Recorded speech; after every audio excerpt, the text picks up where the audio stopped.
नमस्कार, आप देख रहे हैं राष्ट्रहित। मैं हूं आपके साथ शैलेंद्र चौहान। पर्चे लीक हो या ना हो, परीक्षा के सॉल्वर सिंडिकेट्स यूपी में खूब फलते फूलते हैं और इनमें अक्सर नाकाम लेकिन नौकरी के इच्छुक प्रतिभावान लोगों को रखा जाता है, जो ऐसे उम्मीदवारों के लिए परीक्षा लिखते हैं जिनके पास पैसा तो होता है लेकिन वो शैक्षणिक दृष्टि से तैयार नहीं होते। हम ये बात इसलिए कर रहे हैं, एक बार फिर से यूपी की सरकारी परीक्षा में सॉल्वर गैंग का बोलबाला नजर आया है और निशाना बनी है यूपी की पेट परीक्षा। इस साल यूपी पेट 2022 के लिए 37 लाख से अधिक उम्मीदवारों ने रजिस्ट्रेशन कराया। यूपी के अलग अलग शहरों से कई जिलों से अब तक 23 लोग गिरफ्तार किए गए हैं और ये संख्या आगे बढ़ती भी जा रही है। जैसा कि अभी अपडेट आ रहा था, 2 लोग और गिरफ्तार किए गए। दूसरी तरफ इस परीक्षा में शामिल होने जा रहे परीक्षार्थियों को परीक्षा केंद्रों तक जाने के लिए भयंकर परेशानियों का सामना करना पड़ा है। सोशल मीडिया पर ट्रेन के अंदर जगह पाने के लिए छात्रों को मशक्कत करनी पड़ी और इस मशक्कत के तमाम फोटोज वीडियोस सोशल मीडिया पर वायरल हो रहे हैं। पेट का एग्जाम देने पहुंचे लाखों परीक्षार्थियों के लिए ना तो अतिरिक्त बसें चलाई गई, ना ही स्पेशल ट्रेनों को संचालित किया गया, जबकि यूपीएसएससी के सचिव की तरफ से एक पत्र लिखा गया था शासन को कि अतिरिक्त बसों की व्यवस्था की जाए, ट्रेनों को बढ़ाया जाए, लेकिन ऐसा हुआ नहीं। बाद में जब देखा कि जो परीक्षार्थी हैं उनकी संख्या लगातार बढ़ती जा रही है अलग अलग शहरों जिलों में बस स्टॉपेज पर, तब जाकर कुछ शहरों की अगर बात करें अधिकारी पहुंचे, जिसे बरेली के एडीएम का कार्य सराहनीयपूर्ण रहा। वो वहां पहुंचे, उन्होंने काफी जद्दोजहद के बाद परीक्षार्थियों को उनके परीक्षा केंद्र तक पहुंचाने का काम किया। और भी कई अधिकारियों ने कोशिश की, लेकिन क्या ये पहले नहीं हो सकती थी? क्योंकि जो तस्वीरें सामने आ रही हैं उसमें बहुत सारे परीक्षार्थी ट्रेनों में लटके हुए दिखाई दे रहे हैं, बस एग्जाम देने जा रहे हैं। 40 लोगों की बस में 100 लोग सवार हैं। इसकी वजह से परीक्षार्थियों को परेशान होना पड़ा, चाहे जिले के अलग अलग बस अड्डों की स्टेशन की बात करें या रेलवे स्टेशन की बात करें। और इस दौरान परीक्षार्थियों के बीच सीट को लेकर हाथापाई भी हुई। पिछले कुछ सालों से अगर बात करें, दर्जन भर बड़ी परीक्षाओं का पेपर लीक हो चुका है। खुद बीजेपी के सांसद वरुण गांधी ने भी सवाल उठाए थे। उन्होंने कहा था जब पिछले साल यूपी टेट का एग्जाम जो था लीक हुआ था पेपर, यूपी पीसीएल, यूपीएसएससी, नलकूप ऑपरेटर, पेट, यूपी टेट, बीएड, नीट के बाद राजस्व परीक्षा लेखपाल में भी नकल माफिया छाए रहे। उन्होंने कहा था आखिर कब तक संगठित रूप से ये चलित शिक्षा माफिया युवाओं के भविष्य के साथ खिलवाड़ करता रहेगा? ये सवाल यूं ही नहीं है। और उसके बाद पिछले साल ही मुख्यमंत्री योगी आदित्यनाथ ने ऐलान किया था कि उनकी सरकार दोषी पाए जाने वालों पर गुंडा एक्ट और राष्ट्रीय सुरक्षा कानून लाएगी और सुनिश्चित करेगी कि अगली बार परीक्षाएं निष्पक्ष और पारदर्शी ढंग से कराई जाएं। सवाल यह है कि पिछले कई सालों से हम देख रहे हैं दर्जन भर ऐसी परीक्षाएं हैं जिनमें सॉल्वर्स नजर आए हैं। दूसरे का एग्जाम देता दूसरा व्यक्ति, जिसे हम सॉल्वर कहते हैं, और ये बहुत बड़ा गैंग है। खासकर हम देखें जो ज्यादातर सॉल्वर जो हैं उनका नाता बिहार से नजर आ रहा है। कहा जाता है इसके पीछे बहुत सारे ऐसे लोग भी हैं जिनका प्रोफेशन जो है वो एजुकेशन है। कई सारे कोचिंग संस्थान जो हैं उनकी भी भागीदारी की बात सामने आई कि उनका भी एक कनेक्शन रहता है कि उनके कोचिंग इंस्टीट्यूट से निकले हुए लोग सरकारी परीक्षाएं जो है पास करें और उनके कोचिंग इंस्टीट्यूट का नाम हो। लेकिन सवाल यह है कि जब सरकार ने स्पेशल जो टास्क फोर्स है उसका गठन भी किया है, उसके बावजूद ये सॉल्वर गैंग जो है ये रुक क्यों नहीं रहा है? इस पे लगाम क्यों नहीं लग रही है? आखिर कैसे इसे रोका जाए? एक जो डर कायम होने की बात होती है वो कैसे हो? मुख्यमंत्री ने खुद कहा था कि इनके ऊपर कड़े कानून लगाए जाएंगे। उसके बाद भी फिर से सॉल्वर जो है वो नजर आ रहे हैं।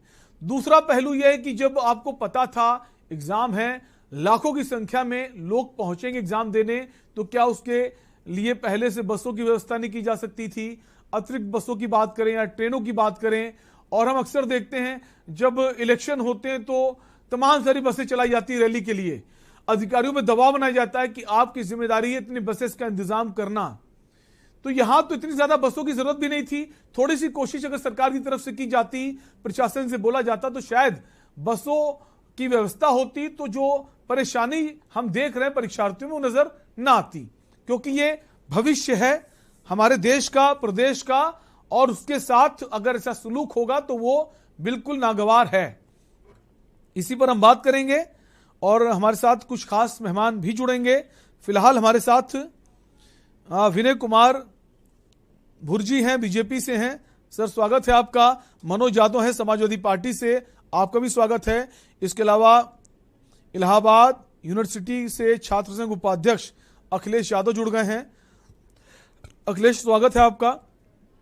और अलग अलग जिलों से हमारे संवाददाता भी जुड़ेंगे, चूंकि जरूरी है, जहां जहां सॉल्वर पकड़े गए वहां से हमारे संवाददाता जुड़ रहे हैं।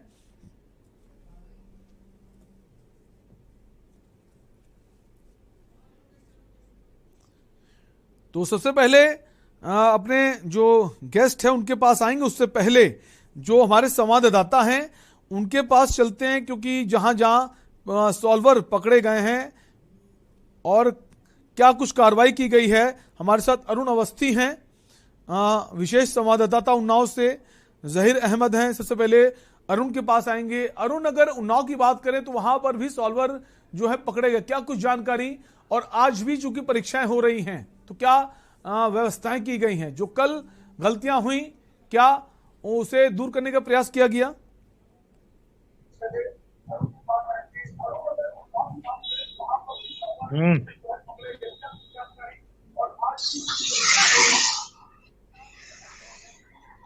उन्नाव की अगर बात करें तो उन्नाव में जो साल्वर पकड़े गए हैं, निश्चित रूप से उन साल्वरों का सीधा सीधा मानना था कि पैसे लेके हम लोग परीक्षा देते हैं और इसमें 25 से 30 हजार रुपए मुझे मिलते हैं। और अगर बात करें तो प्रोफेशनल साल्वर है जो कई बार उसने भी माना है कि पहले भी कई बार वो परीक्षा दे चुका है।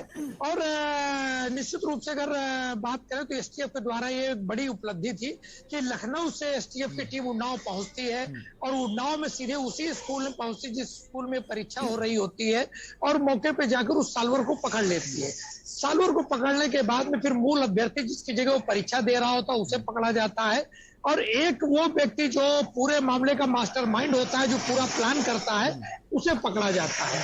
हालांकि एक एसटीएफ के द्वारा एक बड़ी उपलब्धि, लेकिन अगर इस तरीके की जिस तरीके से हर परीक्षा में कहीं ना कहीं साल्वर आ जाते हैं और हर परीक्षा में उनके द्वारा इस तरीके के जो खुलासे हो रहे हैं, निश्चित रूप से परीक्षा प्रणाली पे प्रश्न चिन्ह है।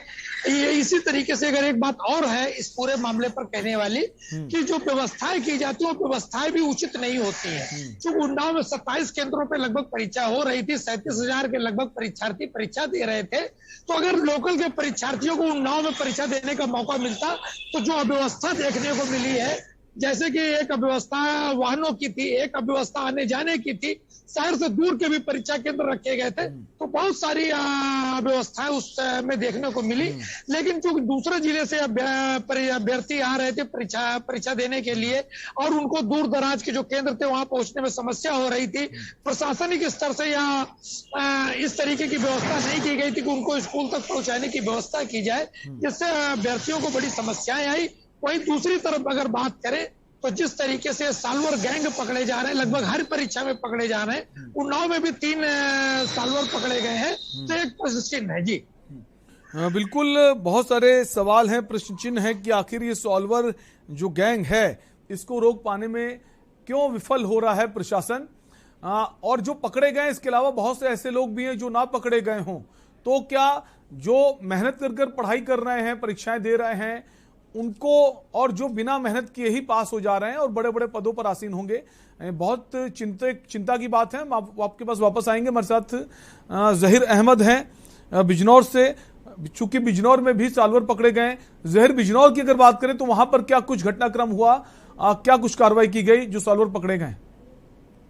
देखिए, बिजनौर की अगर बात की जाए तो बिजनौर के अंदर एक पॉलिटेक्निक कॉलेज है, यहाँ पर एक छात्र पकड़ा गया है तो दूसरे की जगह एक यहाँ पर पेपर दे रहा था, सॉल्वर का गैंग का सदस्य बताया जा रहा था। पुलिस ने जैसे उसको पकड़ा तो पूरी पूछताछ की गई, सामने निकल कर आया कि वो बिहार का गया जिले का रहने वाला है और 10,000 रुपए में तय होकर के यहाँ आया था। जिसकी जगह वो पेपर दे रहा था वो बुलंदशहर का रहने वाला ब्रजेश है और उसका नाम विशेल है। आधार कार्ड को फोटो स्टेट कराकर उसमें चेंज करके अपना नाम और फोटो तब वो यहाँ पर परीक्षा देने के लिए आया था। फिलहाल पुलिस ने 2 लोगों को भी गिरफ्तार किया है। इसमें एक विशाल नाम का शख्स है जिसको गिरफ्तार किया है, साथ ही जिसने ठेका दे रखा था, जो ठेकेदार बताया जा रहा है, उसको गिरफ्तार किया है। अब ब्रजेश पुलिस की पकड़ से दूर है, उसके पकड़ने का प्रयास पुलिस कर रही है। बात अगर व्यवस्थाओं की यहाँ पर की जाए तो आज भी यहाँ पर पेपर हुआ है 2 पाली में। बहुत लोग यहाँ पर परेशान रहे। रात में होटल कुछ लोगों को नहीं मिल पाया, जो रात में यहाँ पर आ चुके तो उनको रहने की व्यवस्था नहीं हुई। स्टेशन पे गुजारी उन्होंने, रोडवेज पे रात गुजारी, खुले आसमान के नीचे कई लोगों ने यहाँ पर रात गुजारी। साथ ही जो सुरक्षा की अगर बात की जाए तो सुरक्षा व्यवस्था जरूर प्रशासन यहाँ पर पुलिस ने चाक चौबंद कर दी थी। कॉलेज के बाहर पुलिस बल अच्छा तैनात कर दिया, महिला पुलिसकर्मी यहाँ पर तैनात कर दिए थे। लेकिन जो व्यवस्थाएं थी अन्य आने जाने की छात्रों की, परीक्षार्थी की, वो कहीं ना कहीं नाकाफी थी। जी बिल्कुल, जो व्यवस्थाएं हैं ट्रांसपोर्टेशन की कि कैसे परीक्षार्थी पहुंचे वो नाकाफी नजर आई हैं, बहुत खराब नजर आई ये कहें। जहीर, आपका और अरुण का दोनों का ही बहुत बहुत शुक्रिया। हमारे साथ और भी जो संवाददाता हैं अलग अलग जिलों से वो बने हुए उनके पास आएंगे, चूंकि जो परीक्षार्थी हैं जिनके एग्जाम खत्म होंगे उनके बाद जो उनसे वो बातचीत करेंगे, उनका क्या कुछ कहना है, वो कैसे वहां तक पहुंचे, उनसे भी बात करेंगे। लेकिन सबसे पहले विनय कुमार भुर्जी जी के पास आएंगे। विनय कुमार जी, पिछले कई सालों से हम देख रहे हैं कि लगातार जो परीक्षाएं उस सवालों के घेरे में, चाहे लेखपाल हो, चाहे टेट हो, चाहे दूसरी परीक्षाएं रही हो, क्या वजह है? पहले पेपर लीक होता है, अगर पेपर लीक नहीं होता है तो सॉल्वर गैंग जो है उससे निजात नहीं मिल पा रही है। नकल विहीन परीक्षाओं की बात की जाती है सरकार की तरफ से, नकल मुक्त परीक्षाओं की बात की जाती है, तो सब कागजी बातें हुई, फिर जमीन पर तो इसका असर जो है नजर आ ही नहीं रहा। सख्ती से ये जो पिछले सालों सरकारों की गंदगी है वो योगी जी साफ करा रहे हैं। एसटीएफ बना करके जो इतनी ज्यादा निगरानी की जा रही है, पिछले 4 सालों में नहीं सॉरी 5 सालों में केवल प्रयागराज में 18 साल्वर गैंग पकड़े गए हैं और 31 लोग जेल भेजे गए हैं। और ज्यादातर ये साल्वर बिहार साइड से, यूपी के भी हैं। अब 131 लोग जो जेल भेजे गए हैं, उसके बाद अभी आप 2 दिन से न्यूज चैनल में देख ही रहे हैं कि उन्नाव हो, अमेठी हो, बिजनौर हो, सब जगह पे साल्वर गैंग के लोग पकड़े जा रहे हैं। तो ये सरकार की सक्रियता है कि परीक्षा जो है पारदर्शी तरीके से हो। ये हमारी शक्ति है और ये बीमारी तो विनय कुमार जी, आपका कहने का मतलब ये है कि ये सरकार की सफलता है, मतलब सरकार इस पर पीठ थपथपा रही है। ये बिल्कुल। तो आपको ये नहीं लगता कि बहुत सारे ऐसे लोग भी हैं जो पकड़े नहीं गए हैं? सवाल तो इस बात का, नकल विहीन परीक्षाएं कराई कैसे जाएं? सॉल्वर गैंग तो पिछले कई सालों से, आप पिछली सरकारों की बात कर रहे हैं, पिछले 5 साल से तो आप ही की सरकार उत्तर प्रदेश में है। पिछले 5 सालों में मैंने बताया ना, हमारी सरकार ने 131 लोगों को जेल भेजा है, 18 साल्वर गैंग पकड़े हैं। लेकिन ऐसा जेल भेजने से फायदा तो तब हो कि दोबारा वो घटना ही ना हो उस तरह की। आप कार्रवाई भी करते हैं, उसके बाद हर परीक्षा में सॉल्वर फिर से एक्टिव हो जाते हैं। नहीं, हम उनको सफल नहीं होने देते, हम उनको पकड़ लेते हैं। ये मतलब आपके कहने का मतलब है आपने जिनको पकड़ा है वो तो सॉल्वर है, वो तो दिख रहा है, और जिनको बहुत सारे ऐसे लोग हैं तो वो तो नहीं पकड़े गए ना? नहीं भाई, अगर आपके पास कोई सूची बताइए जो एक जनरल बात मैं कह रहा हूं कि हो सकता है बहुत सारे ऐसे लोग हो जिनको नहीं पकड़ पाए हम। नहीं, ऐसा नहीं है। हमारी बड़ी योगी जो हमारी योगी जी की सरकार है, देखिए इसकी शुरुआत कल्याण सिंह जी ने की थी। कल्याण सिंह ने नकल विहीन परीक्षा के लिए बहुत सख्त कानून बनाए थे, लेकिन उस समय समाजवादी की सरकार ने उसका बहुत ज्यादा विरोध किया था और उसके चलते हमें अगले चुनाव में ठीक है, जवाब ले लेते हैं मनोज जी से, क्योंकि पिछले 5 साल से आपकी सरकार और पिछले कई सालों से हम देख रहे हैं पेपर लीक हो रहे हैं, परीक्षाओं में नकल भी हो रही, सॉल्वर पहुंच रहे हैं, उसके बाद भी आप कह रहे हैं कि पिछली सरकारों ने जो किया उसको हम साफ करें। मनोज जी जवाब दीजिए। बड़े गंभीर संगीन आरोप लगाए हैं उन्होंने पिछली सरकारों पर। देखिए, जो भाजपा के लोग हैं, ये लोग मेरे ख्याल से मतलब जिसे कहते हैं पराकाष्ठा को पार कर गए हैं, बेशर्मी की पराकाष्ठा को पार कर चुके हैं। और इस तरह टीवी चैनल पे बेशर्मों की तरह पूर्व की सरकार के द्वारा किए गए काम, पूर्व की सरकार के द्वारा बताए गए, इस तरह वहां तब होता था, वो सारी बात कह के अपने कोड़ को छुपाने की कोशिश करते हैं। और ऐसा कोड़ जिस कोड से पिछले 5.5-6 सालों में उत्तर प्रदेश का नौजवान परेशान है। मैं एक बात कहता हूं, अगर आपने जो सवाल उठाया कि जो पकड़े गए 2% लोग पकड़े गए, 1% लोग पकड़े गए, और अगर किसी जिले में एक कॉलेज में नकल माफिया घुसा हुआ है तो मैं कैसे मान लूं कि अगर 100 कॉलेज में है तो 99 कॉलेज में नहीं हो रहा होगा, नकल का तंत्र चल रहा होगा।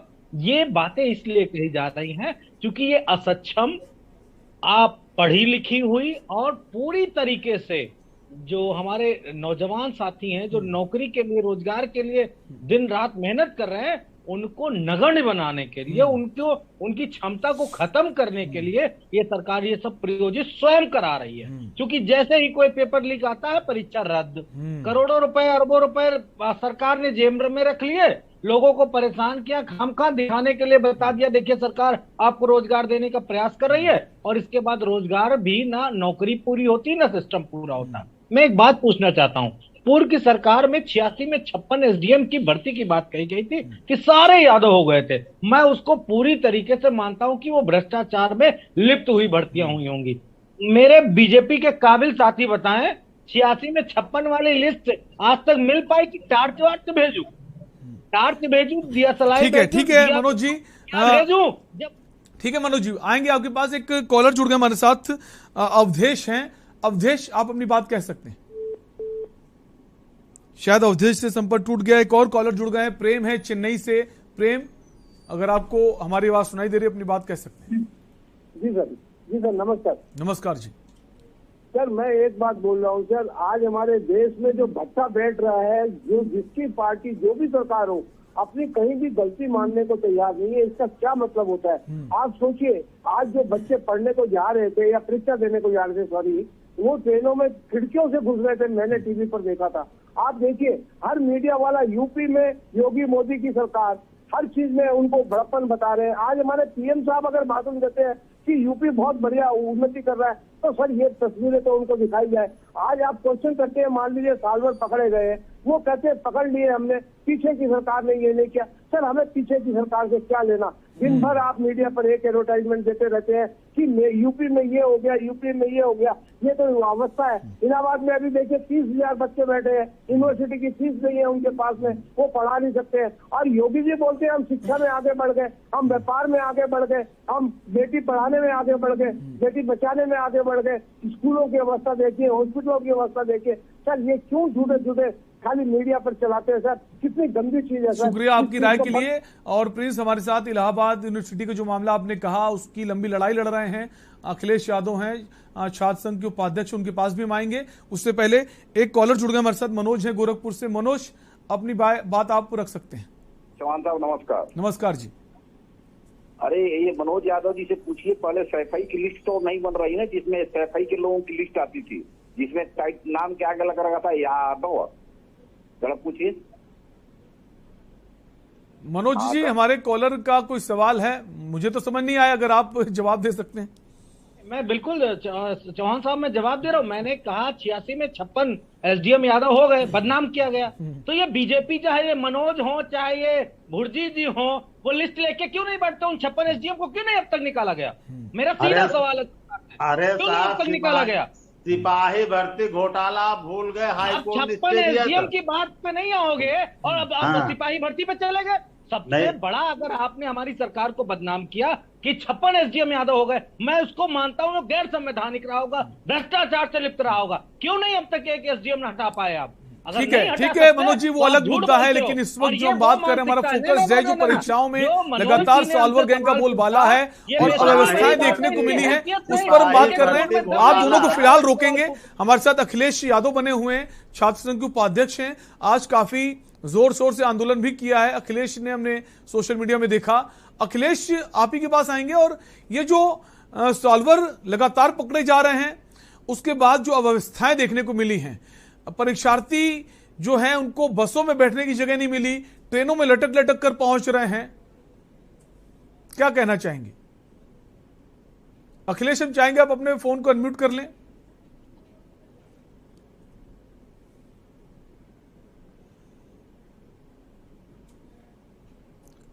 अखिलेश, आपकी आवाज नहीं पहुंच रही है, हम चाहेंगे आप अपने फोन को। जी करें कि अब आवाज जा रही है जी, सर? आवाज आ रही है आपकी।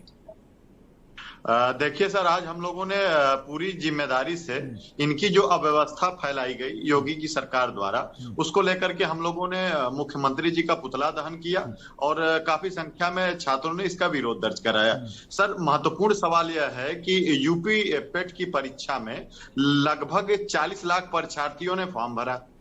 कल की परीक्षा में आप देखेंगे इनकी अव्यवस्था से दैनिक जागरण ने निकाला है कि लगभग 6 लाख छात्रों ने परीक्षा छोड़ दी।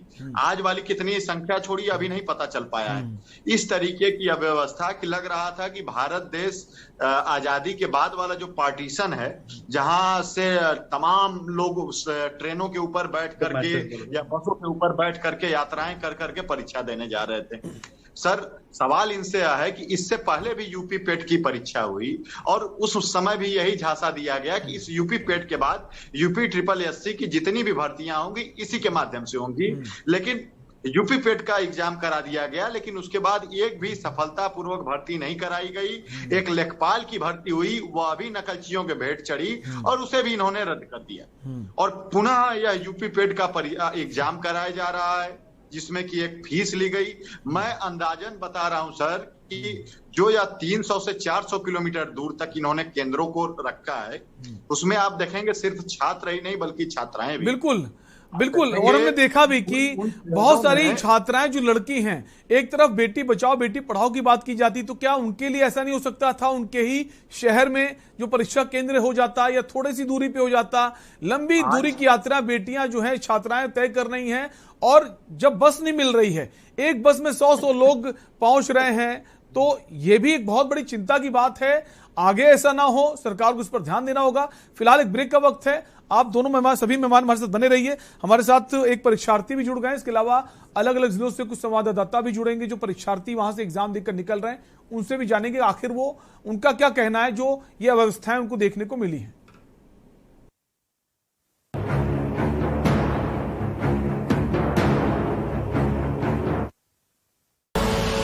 आप देख रहे हैं के न्यूज, खबरों का सारथी।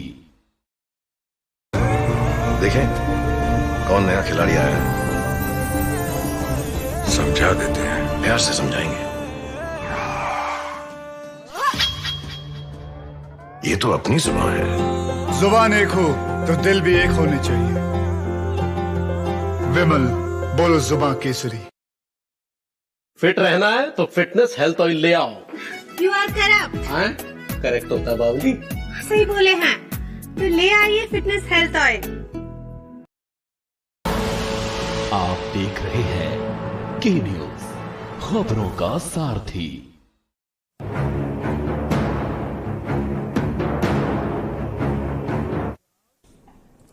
ब्रेक के बाद एक बार फिर आपका स्वागत है। आप देख रहे हैं राष्ट्रहित, और राष्ट्रहित में हम बात कर रहे हैं पेट एग्जाम की। लाखों परीक्षार्थी जो हैं वो कल और आज एग्जाम दे रहे हैं। कल भी एग्जाम दिया और आज भी उनका एग्जाम हुआ है।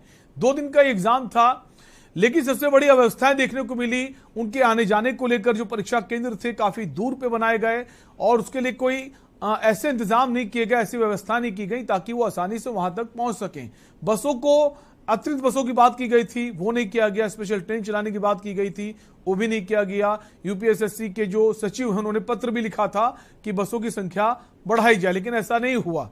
उधर सॉल्वर जो हैं उनका बोलबाला नजर आ रहा है। अलग अलग जिलों से सॉल्वर जो हैं वो पकड़े जा रहे हैं, उनकी संख्या भी बढ़ गई है। कई सारे परीक्षार्थी जो हैं उनको आने जाने में परेशानी हुई, तो बहुत सारे परीक्षार्थियों का एग्जाम भी छूट गया। इसी पर हम बात कर रहे हैं। अलग अलग जिलों से हमारे संवाददाता बने हुए हैं, कुछ खास मेहमान भी हमारे साथ हैं, हमारे साथ परीक्षार्थी भी हैं। सबसे पहले परीक्षार्थी जो है उनके पास चलते हैं, उनसे समझ लेते हैं उनका क्या कहना है, क्योंकि परीक्षार्थी का जो पक्ष है वो भी समझना बहुत जरूरी है। प्रिंस, अगर आप हमें सुन पा रहे हैं। यस सर, नमस्कार सर। नमस्कार प्रिंस, जो देख रहे हैं इस वक्त, तो पहली तो व्यवस्थाएं हुई हैं, परीक्षा केंद्र में पहुंचने में मशक्कत करनी पड़ी, ऊपर से सॉल्वर जो हैं वो लगातार नजर आ रहे हैं। पिछली परीक्षाओं की बात करें और कई सालों से सिलसिला चला आ रहा है, हर परीक्षा में कभी पेपर लीक होता, कभी सॉल्वर आ जाते हैं। तो जो मेहनत करके पढ़ाई कर रहा है और परीक्षा दे रहा है, तो उसके हक को मारना कहेंगे ये? सर बिल्कुल हक हमारा मारा जा रहा है, क्योंकि सर मैं 3 साल से लगातार तैयारी कर रहा हूँ। और सर जैसे पिछली बार भी पेट का एग्जाम हुआ, उसका कोई नतीजा नहीं आया। पिछले वर्ष कोई भी यूपी SSSC की जो है ना क्या बोलते हैं उनको नहीं दी गई, भर्तियां नहीं दी गई। और अभी जो इस समय आज या और कल में जो परीक्षाएं हुई हैं, जैसे कल मेरा यहाँ, मैं सीतापुर का रहने वाला हूँ सर, यहाँ से मेरा सेंटर बरेली भेजा गया था, जो कि यहाँ से लगभग 200 किलोमीटर दूर है। उसके आगे सर ऑटो की दिक्कत, 15 किलोमीटर आगे जाना है, जहाँ पे 10 रुपए पड़ते हैं वहाँ ऑटो वाले 50 रुपए ले रहे हैं। और कल रात, उसके लिए मैं परसों रात को ही निकलना पड़ा था हमें। मंदिरों में रोकना पड़ा, गलियों में लोग बिस्तर लगा के वहां पे लेट रहे थे। और जैसे मेरी सिस्टर का भी पेपर था, उसको पापा लेकर के कल निकले थे रात को, अभी भी वो घर नहीं आ पाए। और इसके लिए सर ऊपर से अतिरिक्त कोई व्यवस्था नहीं की गई है सरकार की तरफ से, कि ऊपर से क्या बोलते हैं, ना ही अतिरिक्त ट्रेनें चलाई गई हैं, ना ही अतिरिक्त बसें चलाई गई हैं। जैसे कि आप सोशल मीडिया पे तस्वीरें देख ही रहे हैं किस प्रकार से भीड़ है, विद्यार्थी कैसे मतलब सब चीजें मैनेज कर रहे हैं। उस हिसाब से सरकार ने इस मुद्दे पर या ये पेट को लेकर के कोई अतिरिक्त व्यवस्थाएं नहीं की हैं। ठीक है, सोनाली हमारे साथ हैं वाराणसी से। प्रधानमंत्री नरेंद्र मोदी का संसदीय क्षेत्र है और जो जानकारी मिली कि वाराणसी में भी सॉल्वर जो हैं वो पकड़े गए हैं। और सोनाली, अगर वाराणसी की बात करें तो वहां क्या कुछ अव्यवस्थाएं रही और जो सॉल्वर पकड़े गए उनके खिलाफ क्या कुछ कार्रवाई की गई? जी, आपको बता दें कि एग्जामिनेशन हॉल की बात की जाए या पेट एग्जामिनेशन जहाँ पे सेंटर पड़ा हुआ है वहाँ की बात की जाए तो व्यवस्थाएं तो सुचारू रूप से की गई हैं। आज की जो बात बता दें पर जिस तरह की व्यवस्थाएं की गई थी वो नहीं थी। विद्यार्थियों जो परीक्षार्थी हैं उनको बहुत दिक्कतों का सामना करना पड़ा। और साथ ही आपको बता दें कि हमने कुछ महिला कैंडिडेट से भी बात किया, जो परीक्षार्थी उनसे बात किया, उनका साफ तौर पे यही कहना है कि जो सेंटर पड़ा है उनका वो बहुत दूर से दिया गया है और उनके ही क्षेत्र में होना चाहिए, उनके जिले में ही वो सेंटर होना चाहिए, जिससे जो महिला और जो लड़कियां आ रही हैं परीक्षार्थी देने के लिए एग्जामिनेशन, उन्हें बहुत सामने दिक्कतों का सामना करना पड़ा। तो उसे लेकर वो भी बहुत अस्वस्थ भी नजर आ रहे थे, क्योंकि दूर दूर से महिलाओं के साथ जो भी आए हुए थे और साथ ही साथ उनके साथ और भी उनके भाई लोग भी आए हुए थे। तो वो उनसे भी हमने बात की और उनका यही कहना था कि एग्जामिनेशन हॉल दूर होने के वजह से उन्हें बहुत दिक्कतों का सामना करना पड़ा है। और कई जगह वाराणसी में एग्जामिनेशन हॉल के अंदर भी व्यवस्था अच्छी नहीं की गई थी, जिसे लेकर यहाँ के प्रशासन पे भी सवाल उठता है, स्कूल प्रबंधन पे भी सवाल उठता है। और रेलवे स्टेशन की भी बात की जाए यहाँ पे तो वहाँ पे भी काफी भीड़ देखने को मिली है। तो इसे देख के कह सकते हैं कि वहाँ पे कहीं ना कहीं वहाँ की प्रशासन की भी चूक नजर आई हुई है, क्योंकि पूरी व्यवस्था उन्हें करानी चाहिए थी। क्योंकि आपको बता दें कि 80,000 से अधिक विद्यार्थी आज के दिन आए थे परीक्षा देने के लिए और कल भी इसी टर्म में लोग आए थे परीक्षार्थी वहाँ कल एग्जामिनेशन देने के लिए। तो आपको यह बता दें, सॉल्वर की बात की जाए तो कल ही लोहतर थाना क्षेत्र में एक सॉल्वर की गिरफ्तारी हुई थी। बड़ी बात यह है कि उस सॉल्वर के पास से जो चीजें बरामद हुई उसमें सेम जो जिसके जगह पे वो बैठा हुआ था आधार कार्ड पे सेम चीजें, फोटो भी वो सेम नजर आ रही थी देखने में और आधार कार्ड भी सेम जो है चीजें उनकी उसकी नहीं थी। जिसे लेकर हम कह सकते हैं कि जो सॉल्वर गैंग है वो पूरी तरह से अपनी जो साथी चीजें दिमाग लगाया था और जिस तरह से कोई उन्हें ना पकड़ पाए उसको वो भी पूरी तरह से उन्होंने ध्यान रखा था। पर बात की जाए तो जनता थाना क्षेत्र की पुलिस ने उनसे कार्रवाई हो रही है। वो जो पकड़ा गया है जितेंद्र कुमार, वो बिहार का रहने वाला है, तो उससे पूछताछ हो रही है। उसने साफ तौर पर ये बोला है कि सॉल्वर गैंग के पैसे देने की। शुक्रिया सोनाली तमाम जानकारी के लिए। और यहाँ भी बिहार का कनेक्शन नजर आया है। हमारे साथ बीजेपी से विनय कुमार भुर्जी जी हैं। विनय जी, ब्रेक से पहले अखिलेश यादव जी ने भी वही बात कही जो छात्र संघ उपाध्यक्ष हैं इलाहाबाद यूनिवर्सिटी से, और हमारी जो संवाददाता है वाराणसी से सोनाली, दोनों ने एक बात कही जो जरूरी भी है। जो छात्राएं हैं, जो बेटियां हैं, उनको इतनी दूर क्यों भेजा जा रहा है? क्या उनके लिए ये सरकार ऐसा नहीं कर सकती जो परीक्षा केंद्र हैं उसी शहर में बना दे? विनय जी, ये बहुत संवेदनशील विषय है। इसमें दो विषय आते हैं कि जब हम उसी क्षेत्र में या उसी शहर में परीक्षा केंद्र बनाते हैं तो इस बात के बहुत आरोप लगते हैं कि निष्पक्ष तरीके से, पारदर्शिता तरीके से परीक्षा नहीं हुई, क्योंकि उसी शहर के जो परीक्षा केंद्र होते हैं, जो परीक्षक होते हैं उसी शहर के होते हैं और परीक्षा देने वाले उसी शहर के होते हैं, तो इस प्रकार के आरोप लगते हैं। इन्हीं आरोप से बचने के लिए ये व्यवस्था की गई थी। की गुंजाइश है तो निश्चित रूप से ये संवेदनशील विषय है कि जो बच्चियां थी उनको मेरे उस शहर से मैं कहता हूँ उसी शहर में ना बनाएं, उसके आसपास ज्यादा दूरी ना हो।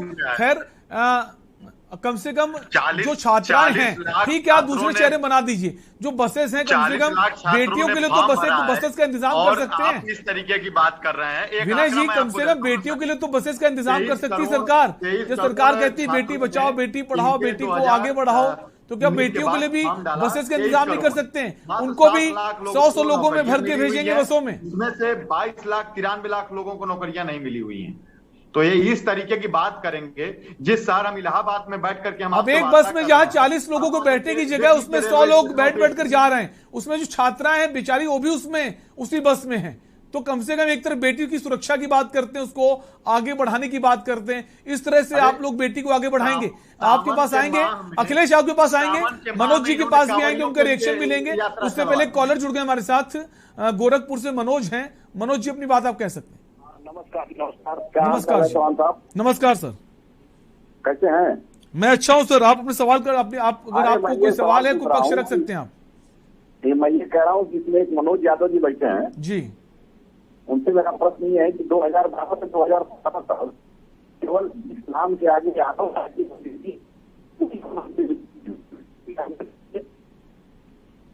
मनोज जी आपकी आवाज जो है वो ठीक से नहीं पहुंच। मैं कह रहा हूँ केवल यादव लोगों को ही नौकरी मिलती थी 2012 से 2017 तक। मनोज यादव जी से पूछिए जी, अब नौकरी नहीं मिल रही तो बड़ी तकलीफ हो रही इनको जी। ठीक है, आपका सवाल पूछेंगे और मनोज जी भी अपना रिएक्शन देना चाह रहे थे, उनसे उनकी बात ही पूछेंगे। फिलहाल आपका शुक्रिया अपनी बात कहने के लिए, अपना सवाल पूछने के लिए। मनोज जी हमारे कॉलर का भी जवाब दे दीजिए और जो विनय जी की बात का जो आप काफी देर से कुछ कहना चाह रहे थे, उसके बाद अखिलेश जी आपके पास आएंगे। इसके बाद दूसरा कार्यकाल है नरेंद्र मोदी। अखिलेश जी आएंगे आपके पास, अखिलेश जी आपके पास आएंगे। एक सेकंड सर, नहीं एक सेकंड, जवाब मुझे ही देने दीजिए। जी जी, दूसरा कार्यकाल है सूबे में योगी आदित्यनाथ का। हाँ, इलाहाबाद में करोड़ों छात्र आकर के यहाँ पर तैयारी कर रहे हैं, लाखों से ऊपर हैं, और आप देख रहे हैं कि रोजाना 3 छात्र यहाँ पर आत्महत्या कर रहा है। और सवाल पूछिए ना जवाहरलाल नेहरू से, सवाल पूछिए ना आप जाकर के इंदिरा गांधी से, सवाल पूछिए आप राजीव गांधी से। सर समस्या अखिलेश का कहना है कि जो मौजूदा सरकार है, हम सवाल तो उसी सरकार से पूछेंगे ना जो मौजूदा सरकार है। ठीक है अखिलेश, उनका पैर धोने का काम करते हैं। ठीक है, अखिलेश का कहना है कि जो मौजूदा सरकार है सवाल भी उसी से पूछा जाना चाहिए, उसी तरह छोड़ दिया जाता है। ठीक है अखिलेश, मनोज जी अपनी बात कीजिए। छात्र जाते हैं तो उनको उसी तरह छोड़ दिया जाता है। ठीक है, इनके डीएम एसपी कहाँ चले गए? इनका हेलीकॉप्टर वाला मामला कहाँ पर चला गया? ठीक है अखिलेश, छात्र जा रहे थे, इनके ऊपर क्यों नहीं पुष्प वर्षा किए? देखिए सर, मतलब कि छात्रों के मामले में पूरी की पूरी, चाहे वह योगी सरकार हो चाहे वह मोदी सरकार हो, मैं समाजवादी पार्टी से नहीं संबंधित हूं, मैं छात्र संघ का उपाध्यक्ष हूं, एनएसवाई का प्रदेश अध्यक्ष। बिल्कुल, लेकिन सर सवाल जो है उसका वाजिब सवाल होना चाहिए। जो हमारे भाजपा के साथी बैठे हुए हैं, लग रहा है इनका दिमाग हिल गया है। इनको समझ में आना चाहिए कि 40 लाख छात्रों ने फॉर्म भरा है, कल 6 लाख छात्रों ने इस अव्यवस्था की वजह से अपना परीक्षा छोड़ दिया।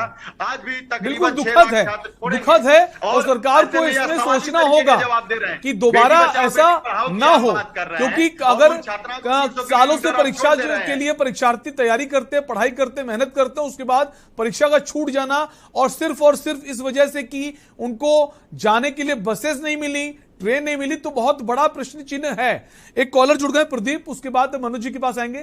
प्रदीप अपनी बात आप कह सकते हैं। सर मैं सबसे एक चीज ये पूछना चाहता हूँ कि सर ये परीक्षा जो हुई है इसमें सभी बच्चों का सेंटर लखनऊ वालों का बाराबंकी वालों का लखनऊ, ये क्यों होता है? लखनऊ वालों का लखनऊ वहीं क्यों नहीं होता है? यहाँ पे स्कूलों की कमी तो है नहीं, और बाराबंकी के बच्चों को लखनऊ क्यों भेजा जाता है जबकि वो बाराबंकी में रहने वाले वहाँ हम लोग का सेंटर ऐसा कहा जाता है प्रदीप। और थोड़ी बहुत जो लोगों का कहना ये भी कि सेम सिटी में अगर एग्जाम होते हैं तो वहां पर ये होता है कि जो एग्जामिनर है उससे साठगांठ हो सकती है और परीक्षाएं जो है आसानी से दे सकता है। ये वजह बताई जाती है मोटे तौर पर जो मुझे पता है। हाँ, ये अगर आपको लगता है परीक्षाएं पारदर्शी तरीके से हो सकती हैं, डिजिटली आप मजबूत हो रहे हैं, डे बाय डे हाईटेक हो रहे हैं, तो सीसीटीवी अगर वहां काम कर रहे हैं प्रॉपर तो उससे मॉनिटरिंग की जा सकती है कि नकल ना हो। मनोज जी कुछ कहना चाह रहे थे?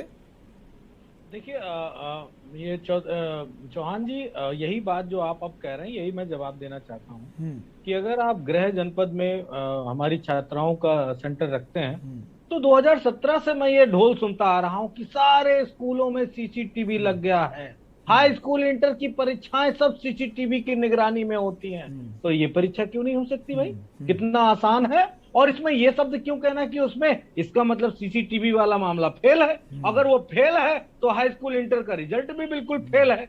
ये सिर्फ एक बहाना है और एक विकृत मानसिकता का कोई व्यक्ति अगर बार बार किसी सरकार पे सवाल उठाए और आज की दुश्वारियों को ढकने की कोशिश करे तो तौर पे आप सिस्टम को अपडेट नहीं कर रहे। मैं ये बिल्कुल नहीं कह रहा कि समाजवादी पार्टी की सरकार में कोई चीज बहुत बेहतर ही रही होगी, कुछ कमियां भी रही होंगी, बिल्कुल, और कमियां थी, इसी वजह से कुछ कमियां रह गई तो सरकार दूसरी आई। अब अगर वो भी गलतियां करेगी तो हम किस पर, तो सवाल तो उसी से पूछे जाएंगे जो मौजूदा सरकार है, ना कि पिछली सरकारों से। पिछली सरकारों ने गलतियां की तो नई सरकार को चुन कर लाया गया है। चौहान जी, समाजवादी पार्टी ने इन सारी परीक्षाओं को विभाग से हटा के एक संस्थान को दिया कि पहले विभागवार परीक्षाएं होती थी, जितनी भी बाबुओं की भर्ती होती थी, एसएससी लेवल की जितनी परीक्षाएं, इनको एक संस्थान बनाया कि इसके थ्रू परीक्षा होगी और उसको बेहतर से बेहतर अपडेट करने की बात कही। मैं उन सारी बातों को बार बार इसलिए कहना चाहता हूं, आप हमारी कमियों को कहो, हम आपको रोकेंगे नहीं, लेकिन जो आज की कमियां हैं तो क्या 10-15 साल बाद आगे डिस्कस बिल्कुल, अगर गलतियां हो रही हैं, कमियां हैं, उसको स्वीकारिए और उसको सुधारने का प्रयास कीजिए, ना कि उसको भी आप सफलता बताएं कि हमारी जो टास्क फोर्स है बहुत एक्टिव थी, उसने सबको समय रहते पकड़ लिया। तो आप ये कह सकते हैं आपने सबको पकड़ लिया, या फिर जो परीक्षाएं हैं पारदर्शी हुई हैं? क्या ऐसा नहीं हो सकता बहुत सारे जो मुन्ना भाई हैं, सॉल्वर हैं, उन्होंने लोगों को एग्जाम दे दिए हों? विनय जी जवाब दीजिए। जैसा कि मनोज जी ने कहा, मेरा भी ये सवाल था कि अगर आप कहते हैं सब सीसीटीवी से लैस हैं, जो एग्जाम्स हो रहे हैं, तो जब सीसीटीवी की इतनी अच्छी व्यवस्था है, हम हाईटेक युग में जी रहे हैं, तो क्या ऐसा नहीं हो सकता कम से कम बेटियों के लिए, छात्राओं के लिए वहीं उसी शहर में परीक्षा केंद्र बनाए जाते? विनय जी। मैं थोड़ा सा आपको करेक्ट कर दूं, मेरा नाम विजय जी है, विजय कुमार भुर्जी है। माफ कीजिए, विजय जी। विजय जी। और इसका एक तय पहलू ये भी है कि जो ये यूपी SSSC का कॉन्सेप्ट आया है, इससे सरकार की एक तो मंशा साफ होती है कि सरकार पारदर्शी तरीके से बच्चों को न्याय देना चाहती है कि उनको बार बार परेशान होना पड़े। ये प्री एलिजिबिलिटी टेस्ट है, तो जो मैंने कहा कि इसमें जरूर कुछ सुधार की गुंजाइश है कि बच्चियों को ज्यादा दूर न भेजा जाए, लेकिन बच्चियों को उसी शहर में तो अगर एग्जाम कराया जाएगा तो निश्चित रूप से ये आरोप आएगा कि साहब सेंटर सेट कर दिया गया और करप्शन हुआ, जो पूर्व सरकारों में लगते रहे, वही आरोप हमारे ऊपर भी आएंगे। जहां तक सीसीटीवी की बात है, तो विषय मॉनिटरिंग आता है, उसमें भी पारदर्शिता रहती है, लेकिन जब यूपी बोर्ड के एग्जाम हो रहे थे तो हमारे दिनेश शर्मा जी शिक्षा मंत्री थे, उप मुख्यमंत्री थे और शिक्षा विभाग देख रहे थे, तो उस समय पर भी कई जगह पे इस प्रकार के आरोप आए कि साहब वो कैमरा होते हुए भी नकल करा दी गई, और इस तरीके का आरोप आपके चैनल के माध्यम से भी लगे, मतलब आपके नहीं मीडिया चैनलों में आए विषय कि साहब वो एक टेम्परेरी बिजली चली गई और वो पावर कट हो गया और कैमरा खराब हो गया। तो सब आरोपों से बचने के लिए कैमरे के नाम लेके आप कितने साल तक राजनीति करते रहे कि हमने नकल विहीन परीक्षा करा दी? फिर वो वाली बात गलत, नकल विहीन तो कराई थी, लेकिन आरोप मैंने आरोप क्या भाई, आप ही कह रहे हैं वो सिस्टम ध्वस्त हो गया। सिस्टम नहीं तो मैंने कहा ये आरोप लगे में कितने प्रतिशत अच्छा हुआ, कितने इधर उधर की बात न कर, बता कारवां लूटा कहाँ? तो इधर उधर की बात न कर, बता कारवां लूटा कहाँ? तो ठीक है अखिलेश जी, क्या लगता है कि एक नए मॉडल की जरूरत है, एक हेल्दी मॉडल बनाया जाए, जो प्रोसेस है, जो प्रक्रिया है परीक्षाओं की? मैं कहना चाहूंगा, मुझे 20 सेकंड का समय दीजिए। आप इसी सवाल है, बिल्कुल इसमें सुधार किया जा रहा है, इस सुधार के चलते इधर उधर की बात न कर, बता कारवां लूटा कहाँ? अब महोदय से सवाल पूछा जा रहा है तो बता रहे हैं नहीं यहाँ नहीं वहां। जब सवाल इनसे हो रहा है, सर मैं पूरी जिम्मेदारी के साथ मैं कहना चाहूंगा आपको, सर जहां हम इलाहाबाद में हैं, यहाँ पर लाखों लाख जो है विद्यार्थी तैयारी करता है और गरीब से गरीब का बच्चा आकर के यहाँ पर तैयारी करता है। सर सबसे महत्वपूर्ण सवाल सर, जो 6 लाख परीक्षार्थियों ने परीक्षा छोड़ी, तो आप समझ सकते हैं कि यहाँ अपने गांव से 300 किलोमीटर जाना और 300 किलोमीटर आना और वहां पर भी ऑटो से जाना, सर एक छात्र के ऊपर कम से कम 1000 रुपए का बोझ रहा होगा। सर कई छात्र तो 1000 रुपया नहीं वहन कर पाए होंगे कि किसी का गेहूं नहीं बिका है, किसी का चावल नहीं बिका है, किसी का धान नहीं बिका है। अरे साहब आप हमारे दर्द को क्या जानेंगे, आप हमारे दर्द को क्या समझेंगे। आप देखेंगे कि यहीं जब सावन का माह रहता है तो यह कांवड़ियों के ऊपर हमारे योगी आदित्यनाथ जी कहते हैं कि हम भैया फूल बरसा देंगे। डीएम, एसडीएम, एसएसपी इनके टेंटों के सामने रहते हैं, कोई पैर धोता है, कोई कुछ करता है। अरे भैया वही उन्हीं कांवड़ियों के ही तो यह बच्चे हैं, उन्हीं कांवड़ियों के ना बच्चे हैं। उन्हीं के बच्चों का जब परीक्षा होती है तो आप देख रहे हैं कि इस तरीके का रवैया कि ट्रेनों के ऊपर लोग बैठ करके चढ़ के जा रहे हैं, बसों के ऊपर लोग बैठ करके जा रहे हैं, किराए वाले 5-5 गुना किराया वसूल रहे हैं और इनका जवाब मुंह पर सिला हुआ है। आखिरकार इन छात्रों के लिए भी तो व्यवस्था होनी चाहिए। यह छात्र क्या आपके नहीं है? क्या यह छात्र उत्तर प्रदेश के नहीं है? क्या यह इन छात्रों ने आपको बहुमत में लाने के लिए वोट नहीं दिया था? बिल्कुल विजय जी, बिल्कुल जो अखिलेश यादव जो बात कह रहे हैं वो वाजिब कह रहे हैं, वो कोई कांग्रेस पार्टी और समाजवादी पार्टी से नहीं है विजय जी। और जैसा वो कह रहे हैं बहुत सारे लाखों जो परीक्षार्थी उनके एग्जाम छूटे हैं, एग्जाम ड्रॉप हो गए इस वजह से क्योंकि जाने का साधन नहीं मिला। और हम ये भी देख रहे थे कि बहुत सारे लोग जो पहुंचे अलग अलग जिलों में उनके पास इतने पैसे नहीं थे कि किसी होटल या धर्मशाला में रात गुजार लें, फुटपाथ पर बेचारे सोते नजर आए, बस अड्डों में, रेलवे स्टेशन पर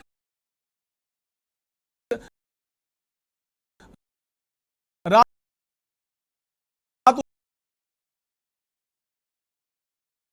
उन्होंने गुजारी है।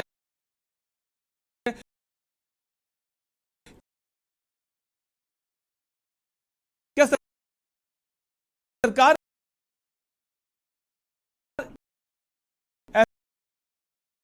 ऐसा कुछ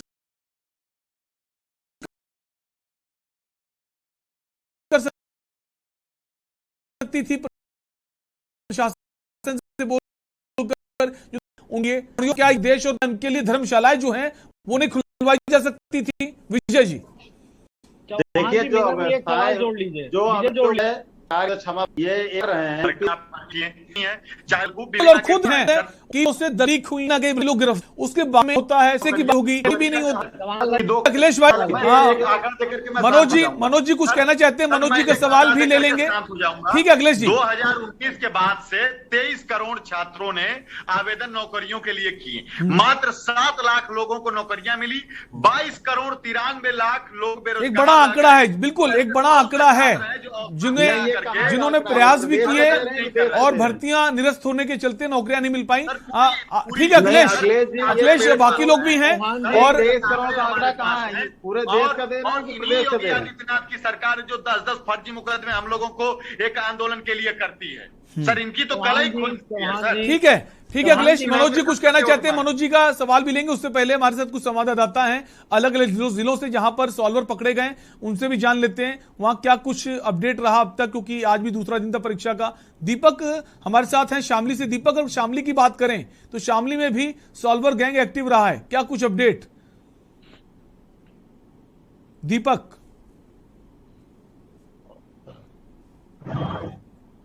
हेलो दीपक, क्या आपको हमारी आवाज आ रही है? जी आवाज आ रही है। दीपक अगर शामली की बात करें तो वहां पर भी सॉल्वर जो हैं गिरफ्तार हुए हैं, क्या कुछ जानकारी और क्या कुछ कार्रवाई की गई? और आज जो दिन था परीक्षा का उसमें कोई अव्यवस्थाएं देखने को मिली या फिर परीक्षार्थियों को परेशानी नहीं हुई? क्योंकि पहुंचने में तो परेशानी हुई है। देखिए आपको बता दें, शामली में सॉल्वर गैंग यहाँ पर पकड़े गए हैं और यहाँ पर 4 लोग यहाँ पर पकड़े गए हैं जो अलग अलग राज्यों से बताए गए हैं। वहीं पुलिस यहाँ पर मुस्तैद दिखाई दी और शासन प्रशासन के द्वारा यहाँ पर 4 लोगों को पकड़ा गया, जो कि अलग अलग राज्यों से बताए गए हैं, जिसमें बिहार, पटना और बिजनौर आदि से बताए गए हैं। आपको बता दें, और यहाँ पर जो परीक्षा का आज दूसरा दिन है, यही आज की अगर बात की जाए तो आज भी यहाँ पर 2 सॉल्वर गैंग के 2 लोग पकड़े गए हैं।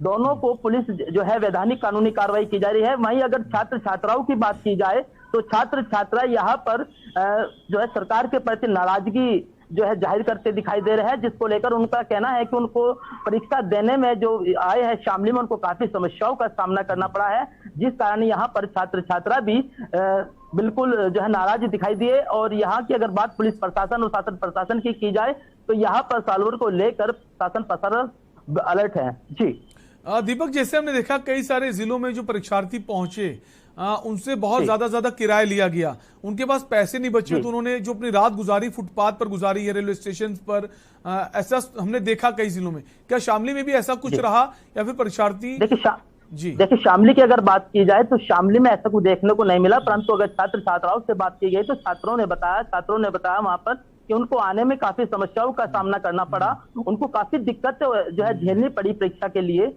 तो इस तरह की समस्या छात्रों के सामने जो है देखने को मिली है, परंतु शामली की अगर बात की जाए तो शामली में ऐसा कुछ देखने को नहीं मिला। जी राजू हमारे साथ हैं मेरठ से। राजू, मेरठ की अगर बात करें तो वहां पर भी सॉल्वर गैंग का बोलबाला नजर आया है, क्या कुछ अपडेट अब तक? जी बिल्कुल, देखिए शैलेंद्र, मैं अगर मेरठ की बात करूं तो मेरठ में सॉल्वर गैंग का बोलबाला बिल्कुल नजर आया है। कल यहाँ पे मेरठ की एसटीएफ जो यूनिट है उसके द्वारा एक युवक को गिरफ्तार किया गया था, जो एक अभ्यर्थी को पेपर जो है परीक्षा शुरू होने से पहले 16 जो पेपर था वो उपलब्ध करा था एक डिवाइस के माध्यम से। उसे मेरठ की जो एसटीएफ यूनिट है उसने गिरफ्तार किया था और उसके पास से कई ऐसी डिवाइस बरामद हुई थी जो नकल कराने के लिए काफी थी, चाहे वो पेन ड्राइव की बात हो, मोबाइल की बात हो, कि आधार कार्ड भी उसके कब्जे से बरामद किए गए हैं। तो जब एसटीएफ यूनिट ने उससे पूछताछ की तो उसने कई बड़े खुलासे किए। उसका कहना था कि हम लोग जो है, हमारा गैंग जो है वो अभ्यर्थियों को लुभावने वादे करता था पास कराने के लिए, उनसे मोटी रकम वसूलता था। तो ऐसे कई जो है खुलासे रोबिन ने मेरठ में किए हैं, मेरठ के एसटीएफ यूनिट से, और उसको मेरठ के एसटीएफ यूनिट ने गिरफ्तार कल किया था। लेकिन अगर आज की बात करें तो अभी तक एसटीएफ यूनिट के द्वारा कोई जो है जानकारी नहीं दी गई है गिरफ्तारी को लेकर। लेकिन लगभग 8 बजे के आसपास मेरठ एसटीएफ यूनिट इस पर जानकारी देगी कि आज जो है कितनी बड़ी कार्रवाई की गई, क्योंकि अभी थोड़ी देर पहले ही लगभग 5 बजे पेपर छूटा है। पेपर छूटने के बाद अब जो है जो जिला प्रशासन है वो बताएगा कि पेपर किस तरह से। राजू, परीक्षार्थियों को यहाँ भी समस्या हुई आने जाने में? बिल्कुल, देखिए अगर मेरठ की बात करें तो मेरठ में भी जो व्यवस्थाएं है वो यहाँ पर काफी जो है बेकार नजर आई, चाहे वो ट्रेन की बात हो, बसों की बात हो। तो तमाम जो अभ्यर्थी पेपर देने के लिए मेरठ में पहुंचे थे उन्हें काफी समस्या का सामना करना पड़ा। एक खूब वीडियो भी वायरल हो रहा है जिसमें अभ्यर्थी जो है ट्रेनों पर लटक कर जा रहा है, कोई बैठ कर जा रहा है, कोई लटक कर जा रहा है। तो ये तमाम जो समस्याएं थी वो अभ्यर्थियों को झेलनी पड़ी। इसको इस ओर जो ध्यान देने की आवश्यकता है, जो तमाम यहाँ पर इंतजाम थे वो काफी खराब नजर आए हैं। जी सर, ठीक है। मोहम्मद शोएब है हमारे साथ लखनऊ से। शोएब, लखनऊ की अगर बात करें, राजधानी लखनऊ में भी सॉल्वर जो पकड़े गए हैं, क्या कुछ जानकारी लखनऊ में? शोएब, हम चाहेंगे अपने फोन को अनम्यूट कर लें आप।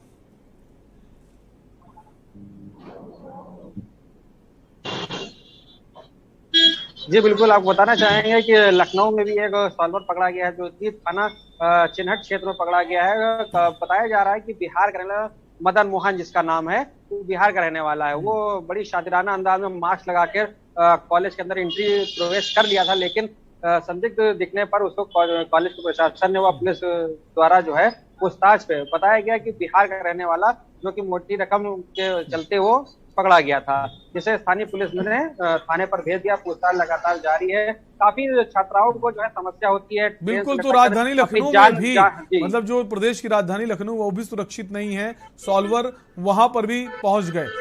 समय कम है, मनोज जी कुछ कहना चाह रहे थे। मनोज जी, हम चाहेंगे आप अपनी बात कह सकते हैं, अगर आप विजय जी से कुछ सहमत हैं या सहमत हैं। नहीं, मैं इस सरकार से ये लगातार बात पूछना चाहता हूँ। कोई इधर उधर की बात करने का और सरकार से सवाल पूछने का अधिकार जनता ने हमें दिया, इसलिए हम सरकार से सवाल पूछते हैं। सरकार उन चीजों से बचना क्यों चाहती है, और अगर सरकार भर्ती प्रक्रिया को बेहतर बना रही है तो उसके परिणाम क्या आ रहे हैं। हर बार अगर ये सॉल्वर गैंग वाला ही काम चल रहा है तो तो मैं भर्ती को बेहतर कैसे मान लूं? एक सिंपल सी बात है, उसको निष्पक्ष कैसे मान लूं, उसमें भ्रष्टाचार कैसे ना मानूं? आप जो कोई भी भर्ती होती है उसमें आप ये कहते हैं इनको पकड़ लिया, उनको पकड़ लिया, और पकड़ने के बावजूद मैं वही रेशियो बता रहा हूं, आपने 2% लोगों को पकड़ा, 98% में कौन बेहतर परीक्षा दे रहा था, कौन नहीं दे रहा था, ये सभी को पता है। क्योंकि ये दिन में कैसे आंख में धूप झोंकते हैं। जो मंत्री था बीजेपी का बेसिक शिक्षा मंत्री पिछली सरकार में, उस ईडब्ल्यूएस के कोटे में उनकी प्रोफेसर की भर्ती हो जाती है किसी कॉलेज में। आप सोचिए, तो जो सरकार दिन के उजाले में इस तरह का तंत्र फैला सकती है, भ्रष्टाचार कर सकती है, बिल्कुल एक बड़े बदलाव की जरूरत है। एक बड़े जो मॉडल है उसको बदलना होगा। जो सरकारी जो परीक्षाएं हैं वो कैसे पारदर्शी तरीके से हो पाए, परीक्षार्थियों को परेशान ना होना पड़े, उस दिशा में सरकार को अहम फैसले लेने होंगे, कुछ ठोस कदम उठाने होंगे। फिलहाल आप सभी का बहुत बहुत शुक्रिया हमारे साथ चर्चा में शामिल होने के लिए। तो राष्ट्रहित में बात कर रहे थे उन परीक्षार्थियों की जिन्होंने बहुत कोशिश कर परीक्षा केंद्र पहुंचे। कई लाख परीक्षार्थियों की परीक्षाएं छूट गई इसलिए क्योंकि उनको बसेस नहीं मिली, ट्रेन नहीं मिली, और जो मेहनत करके पहुंचे भी तो पता चला सॉल्वर पहले ही वहां पहुंच गए दूसरे की परीक्षा देने। तो इस बार फिर से पिछले कई सालों से जो सरकारी परीक्षाएं हो रही वहां पर सॉल्वर गैंग एक्टिव रहा है, और यह परीक्षा भी सॉल्वर से बच नहीं पाई, सॉल्वर यहां पर भी पहुंच गए हैं।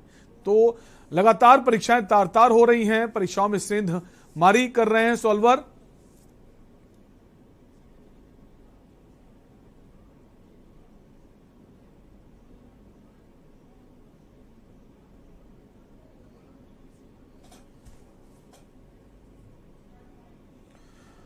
और फिलहाल राष्ट्रहित में इतना ही। आपको सीधे ले चलेंगे गुजरात के भावनगर, जहां दिल्ली के सीएम अरविंद केजरीवाल पहुंचे हुए, क्या कुछ कह रहे हैं आपको सुना देते। तो दोस्तों, 1.5 महीना रह गया बस चुनाव के लिए।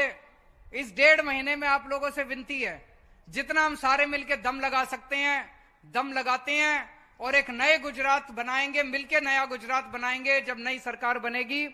भारत माता की। खूब खूब धन्यवाद साहेब। આપણે રાષ્ટ્રગીત માટે આપણી જગ્યા ઉપર ઊભા થઈ જશું। રાષ્ટ્રગીત માટે આપણી જગ્યા ઉપર ઊભા થઈ જશું।